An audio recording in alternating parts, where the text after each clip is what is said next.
Many types of shayateen. There is one who's called khannas, and that's the one that continuously whispers. And there's others. Rasulullah sallallahu alaihi wasallam has given a name of the one who gives doubts. There's one particular shaitan that will give doubts.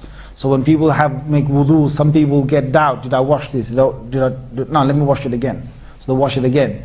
And then after that, did I wash that little part of my elbow? No, let me wash it again. So they wash it again. This is doubt. This is doubt. And if you see any person who's in that, the best way is to get somebody who looks over them and tells them, just listen to me. Yes, you washed it. Now you just carry on. You washed it. Now just carry on, finish it. Yeah? And so, it's some kind of disorder. If you don't get them out of it, they will literally spend an hour to do wudu. Or they could spend, they might do, I've seen serious cases where it gets to the stage where they've done wudu again and again and again and again, and forget it, man, the bathroom looks like a little pool by now. There's water all over it. And then they think, what's the point, man? Let me just jump in the bath. Seriously. And then they jump in the bath, and every time they want to have a wudu, they end up having a shower. And then they get waswasa in the shower. Oh my God, what's next? Now you're going to dive into the ocean or something to make sure that it gets really, it affects them quite badly. There are some people like a waswasa specifically regarding their salah. So, they get waswasa again, did I read this? And they want to start again, and they want to start again. Again, it's a waswasa. You just got to, sometimes you might, if you feel that it's happening to you, you just have to say to yourself, no, I did it, finish, khalas.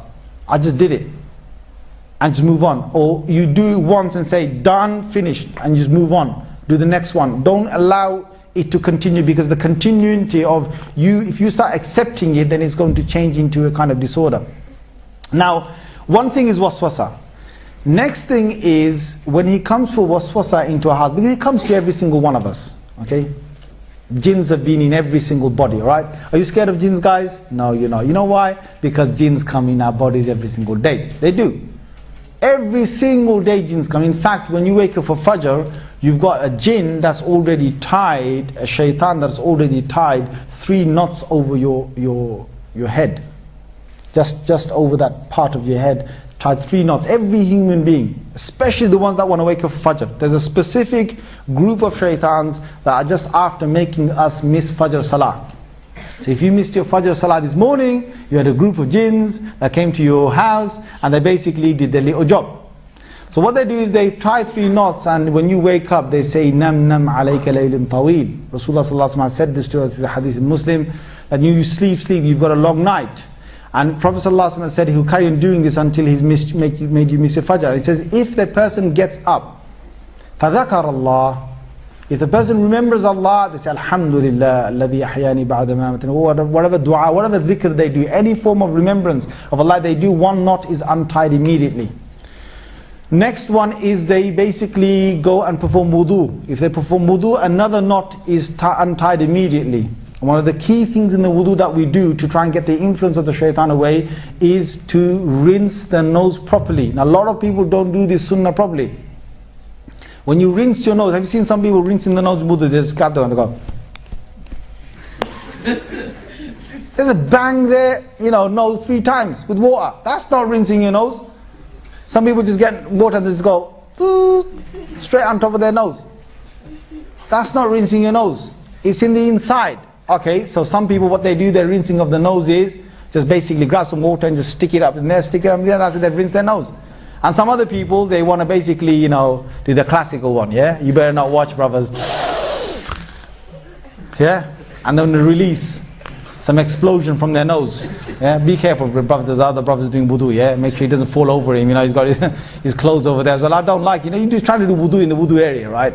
You got some brothers who are trying to do wudu. I think, are you doing wudu or are you making me do wudu? Because it's half over your jubba, whatever, your trousers, yeah. And when the guy basically does the classic one, you just basically want to make sure that he doesn't blow it all out onto yours, clothes or something. So anyway, the sunnah regarding this, and it's very important because Rasulullah sallallahu alaihi wasallam said that فَإِنَّ الشَّيْطَانِ يَبِيتْ فِي خَيْشُومِ. Rasulullah sallallahu alaihi wasallam said that the shaitan sits just at the end of your nostrils, within just your nose. He sits there throughout the night because you're in forgetfulness, you're not in a state of dhikr. And to get the influence of shaitan away is to take water to snuff it up to the bridge of the nose, and then to sniff it out, both sort of parts.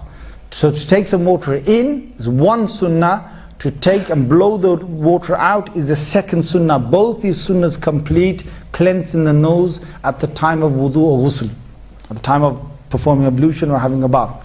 So that's the second one. The third one the hadith says is that the person prays. When you pray 2 rakats, the last knot that is there will actually be untied.